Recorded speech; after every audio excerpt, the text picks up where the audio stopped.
Daghang salamat, Tek. Realidad na nga dako kayo ang kalainan. Ang hustisya alang sa pobre, o hustisya alang sa dunahan. Paminawali. Nasa mga anak na luoy sila. Wala sila mga kaluoy.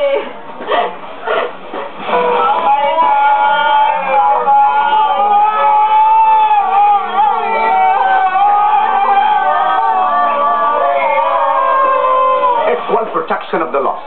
Kini ba nga probisyon sa batakang balaod sa nason, giimpusar ba nga way lipod-lipod? Atong sutaon ang nagapangitabo sa palibot. Huwag yun ko ng tuwa nga ka na nabuhat yun na niya.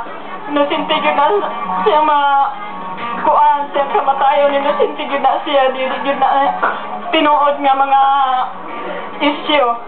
Una, ang naitabo sa taxi driver nga napasangin lang nabinlan o pitaka nga dunay kwarta gidakop sa pulis. Unsang itabuha, nagbulit og bunog, nagplano nga reklamo batok sa pulis nga involved sa police brutality, gipusil patay. Law enforcers mo ay gitudlo nga nagtorture base sa testimonya sa biktima. Apan unsang naitabo sa taxi driver, gipusil patay. Tungod ba kay pobre? Kaulaw ang ilahang bation ni anak nga adunay nahitabo nga pagpanglugos o sulod sa ilahang pamilya. Dili basta-basta mong gawas ang usa ka tao ni anak para ipahibalo. Usa kultura natong Pilipino kung doon na mahitabo nga rin, magpakahilom lang bayat ta. No? Naanad ta sa kultura natong magpakahilom, pero niining higayunan nga diin ang pamilya mismo nangunay, ang kinahanglang makaangkon o justisya ang ilahang anak. Ang ngayon lang atong suportahan ni, nga dili na to ibaliwala. Ay nung domo sa duwak anak sa mga prominenteng tao nga gitudlo nga suspect sa kasong rape, gitorture ba aron paangkulo sa akusasyon? Nakatilaw ba bisan og kursi na lang gikan sa mga pulis? Wala. Tungod ba kay dato? Gikidnap ang tag-iya sa gasoline station. Nawara ka adlaw, rescue ng biktima. Upat ka suspitsado, buak ang ulo. Murag wa katulgi ang kaso. Tungod ba kay dato ang biktima? Ilang tayo mo nakita ng puso ng papa lo? Isa. Isa. Kunya, kasi gusto kay papa ni mo? Wala. Wala lang? Pinakabutoy mo na doon ito? Isa. Si Arlito Silva, gipusil patay at tubangan siyang anak ug mismong tugkaran siyang balay. Gikuha ang data ug dito ra kutob ang pag-imbestiga.